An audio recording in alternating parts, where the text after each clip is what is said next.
Okay, welcome back. It's the end of the second week, so you guys are almost halfway through, and I hope you're keeping up. I hope you're finding a lot of value in this. If you do get stuck, please, please, please reach out to me.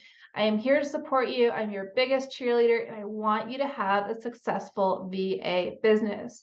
So by now, you should have, figure out your pricing and packaging model that you're going to use. You have your task management system chosen.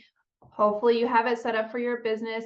You have put all your time blocks into your calendar. You're managing your time well. You have this course scheduled in there, right? We have figured out who our ideal client is and how we're going to start marketing to them and explored some different ways to put ourselves out there and interact with clients, whether it's on LinkedIn, Upwork, or Facebook. Now, some of the things we're going to dive into next is it's valuable for your VA business, but it's also valuable for you just to be aware as you're working with clients so that you can kind of understand what an online business has to do in order to survive. And so this will be beneficial for you in many ways. And so today we're going to talk about content. And one of the best things about creating content is that you can repurpose it in many ways.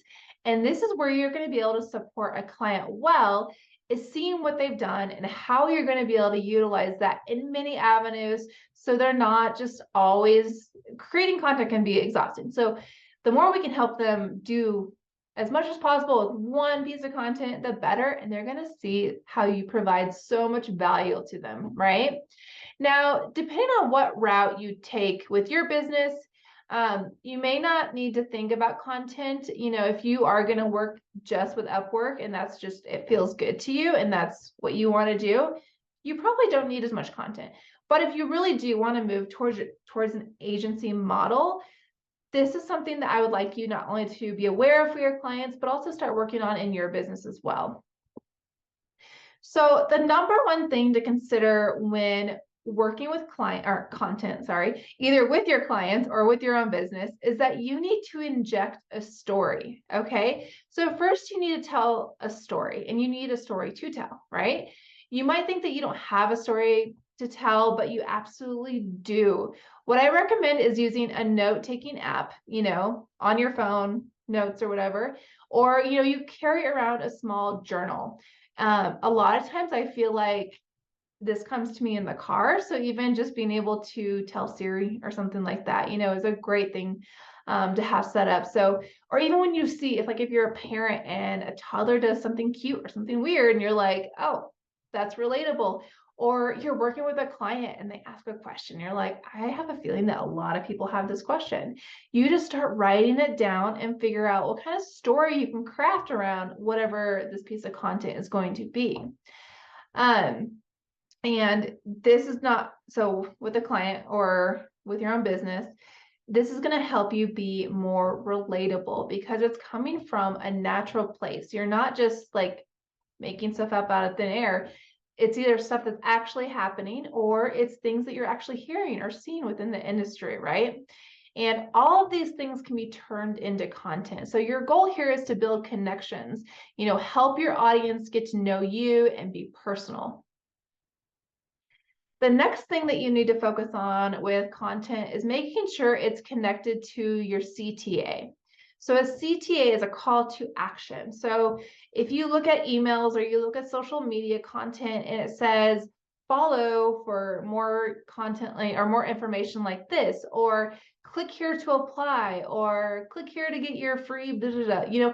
It's telling you what action to take. That's a CTA, so call to action. So now that we have our list of content ideas that we're constantly creating, we need to connect it with our ideal client, and the reason for the post that we're going to put out or the email that we're going to write. So what I recommend is that you create a Trello board or a Google folder, or if you're using Asana or Monday, whatever, have a place that's just for content ideas. And you can do this for your client too, and they're going to find it super helpful. But you're basically just going to have a place where you dump all of your content, all of your ideas, so that you don't use them. And then you can also start setting up a system where you know what ideas have been used, when they were used, because let's say it's been a year, like you can use that idea again if it's still relevant, right? So the great thing about this is that when you're in a pinch and you're like, I don't know what to send out, I don't know what to talk about, or your client's like, I don't know what to write about, like, and they're having some kind of writer's block, you guys go into this container of all these random ideas, and you can just grab one and repurpose it if it's already been used before, or if you haven't used it yet, it's going to be a starting point to create some content to keep the momentum going. I always recommend repurposing content. And using it on as many platforms as possible. Not the same day necessarily, but like, let's say you have a client who is, does podcasts, or maybe they are like a YouTuber and they're making YouTube videos.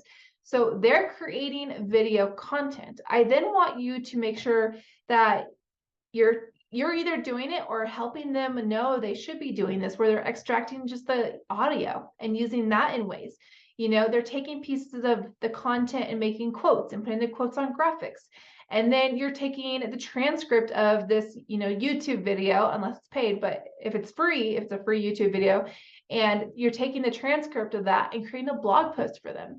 So they spent, 15 minutes filming, and now you've created, dozens of pieces of content that they can now put out to their audience.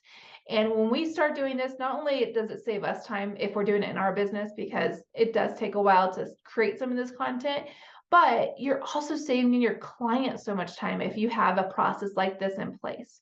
And one thing is to always make sure you keep lists and create these processes. So if okay, when they make a video, this needs to be done, we're going to extract the audio this way. So-and-so is going to do a transcript of this. We're going to make 12 quotes from it. We're going to, whatever it is, just so you make sure that every single piece of content is used in as many ways as possible. Now, one thing you can do is, today we're going to share this on Facebook, and then tomorrow we're going to change it up a bit and we're going to share something similar, but it still links to the same thing on Instagram. And then Friday it goes out in email. Like, that way you can really utilize like the engagement and who you're talking to and when. So understanding this and just kind of even just being proactive with your clients is going to provide a lot of value here, or in your own business as well. So the golden rule for all content is to realize that your readers will be asking, like, what's in it for me? Like, if I send an email to you or you see a social media post, you might not realize you're asking that question, but you are. What's in it for me?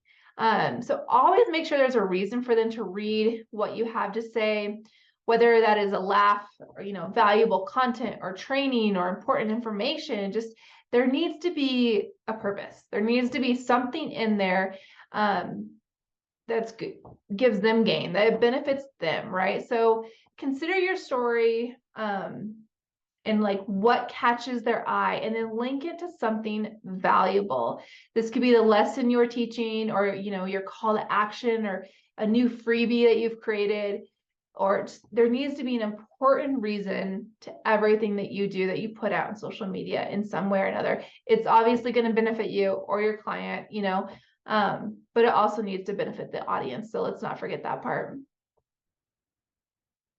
And then one thing I want to point out here is that most people think that this connection of value needs to be obvious, and that isn't the case. You just need to have something small. That's why I'm saying like laughter. Like, even if it's a funny meme or like one sentence in there made them laugh, okay, that's bringing value to them because it brought humor, and humor is very good, and so it doesn't have to be some huge like 10-step guide on how to do this and like all this stuff. Like, it can be small, but there does need to be something of benefit in everything that you do and communicate.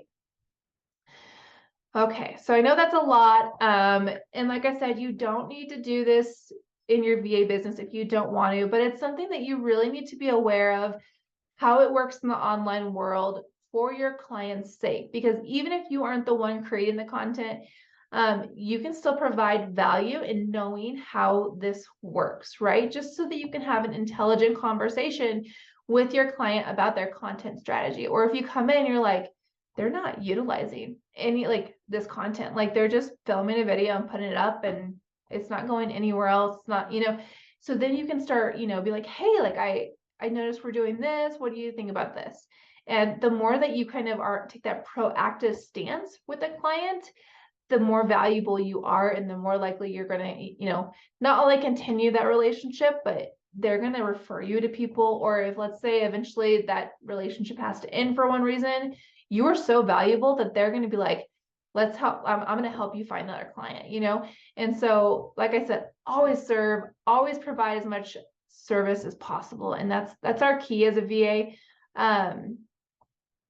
And I encourage you to understand the online business realm as much as possible, even if it's not focused on building your own business. So tonight, I want you to really start thinking about how you want to manage content for your own business and if you plan on utilizing content at all.